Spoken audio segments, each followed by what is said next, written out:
What's up YouTube, Capital G here, checking out a brand new Evil Eye Link monster that just got revealed. This card is going to be released in Chaos Impact, and it certainly is one of the more thicker Link monsters that we've gotten recently.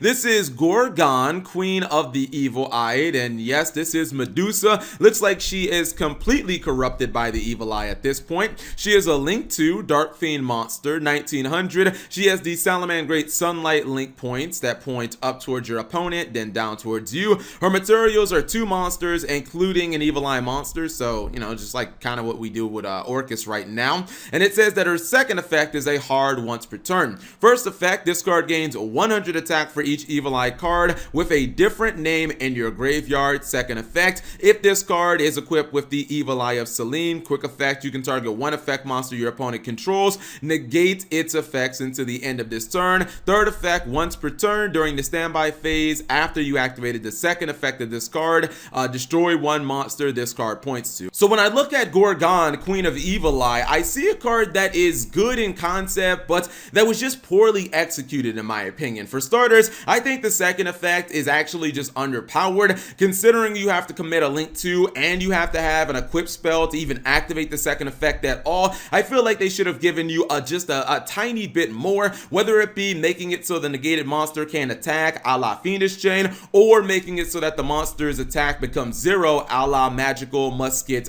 Cross Domination. It just would have given Gorgon a lot more utility. Also, I think that Konami just didn't learn from the last Link monster they gave to this archetype. These high Links just aren't working, and I know that people won't consider, because even I don't consider a Link 2 to be a high Link, but have you played Evil Eye? Do you realize how difficult it is to get 2 monsters on the field consistently and actually have them live for multiple turns? To me, this card really doesn't fundamentally address the main problem with Evil Eye, and that is that they really only have one good monster. They have Cerzio, and then they have a bunch of like crappy cards, and this card doesn't really change that. It's not like it's Sky Striker or Invoked where they only have one monster in the archetype, but they have a billion great extra deck cards that can carry the deck. This card, in my opinion, 100% needed to be a Link 1. If Konami would have made this a Link 1, then any of the rest of the monsters in the archetype that are not named Cerzio, aka the bad ones, would have been able to instantly convert themselves into a useful monster with disruption. We see this done with Magical Musketeers all the time. Even if you don't open with one of the good Magical Musketeer monsters, it's perfectly fine because you can take even the bad ones, you can convert them into max instantly, and then you can just make a bunch of advantage through max. That's the reason that Magical Musketeers actually are fringe topping in the OCG, because